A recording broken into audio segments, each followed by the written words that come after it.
بسم الله الرحمن الرحیم. السلام علیکم ورحمت الله وبرکاته. مرګور ته تاسو په خدمت کې حاضر یم او خپل قران محل کې ناسو دا زمونږه الحمدلله قران محل دی.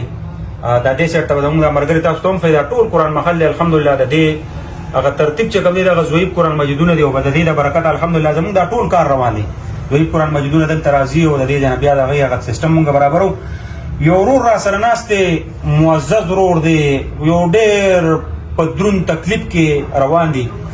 نو الحمدلله زمونږ دغه ترتیب دغه دی چې کم کم ځای کې دغه شان سخالاتي بیمارانی یا داسې نور څه مسایل الحمدلله هغې ته ځان ورسو.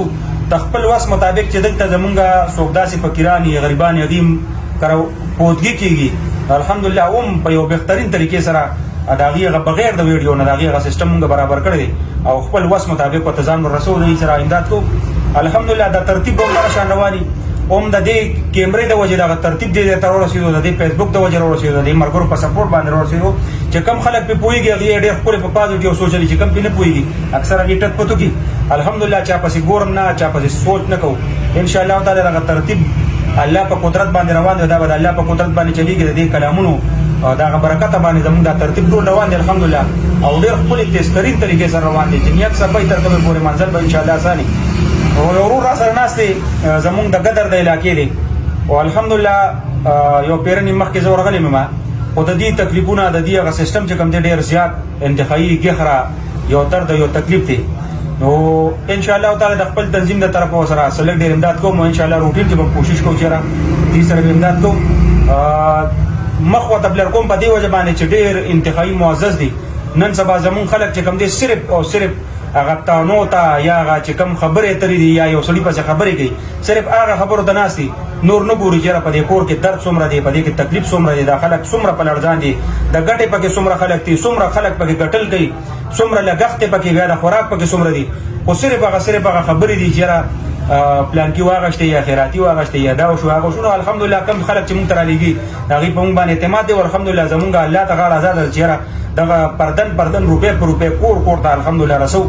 او د دغې زما چې کوم ډونران دي الحمدلله هغې ته دغه ټول هر څه پته وي چې څوک پیسې راولېږي په کومه طریقه په کوم ځای کې استعمال دي نو الحمدلله هغه برابرېږي هغې ته واپس هغه ورسند کړو چې بهی ستا دغه پیسې به په دې ځای کې استعمال شي. دغه زمونږ ورور دی او الحمدلله ډېر زیات یو معزز دی او ډېر زیات ښکلي سپین روبې سړی دی. انشاءالله تعالی د خپل تنظیم د طرفه فی الحال دې ټایم کې یو 10,000 روپۍ امداد دې سره کومه دا ځان سره واخلې. انشاءالله کوشش وکړو چې مزید نور به هم ټیم په ټیم باندې انشاءالله زمونږ چې څومره هم کېدی شي انشاءالله د دې سره به د خپل وس مطابق هغه امدادونه کوو. کوشش وکړئ ځان سره پروګرامونه شیر کوئ او نور هم که څوک امداد کول غواړئ نو 0310 99 652 زمونږ نمبر دی. دې ټیم کې شپږ کورونه مونږ سره الحمدلله دغه د یتیمانو مسکینانو چلېږي. کوشش کوو چې نور هم په دې کلي کې الحمدلله داسې څوک پیدا شي چې ورسره نور ذمواري ولري ځکه چې نور هم داسې یتیمان خلک دي، داسې کمزوري خلک دي، لاعلاجه بیماران دي چې انشاءالله دغه یو ترتیب به جوړ کړو. انشاءالله یو لیمټ روان دی، یو ترتیب به داسې جوړېږي چې انشاءالله په دې کلي کې به څوک بچ نه پاتې کېږي چې څومره هم یتیمانان دي انشاءالله د هغې هغه ترتیب به داسې چې که خیر په یو لیمټ باندې به هغه یو ځای ته راټولېږي او د هغې هغه ماخانه پیسې چې څنګه د هغه پیسو هغه حساب کتاب چې څنګه پلار ګټي یا رور ګټي یا د کور هغه سربراہ ګټي چې هغې دا مخصوصه نه کړي چې زمونږ پلار مړ دی یا زمونږ څوک شته نه د ګټې وټې انشاءالله تعالی هغه ترتیب سره به چلېږو چې د هغې په هغه درد کې په هغه تکلیف کې په هغه مونږ سره شریک یو هغې ته دونه احساس کېږي چې زمونږ څوک شته په دې کلي کې. پروګرامونه سره شیر کوئ. دغه زمونږ یو ورور دی سپین روبې دی.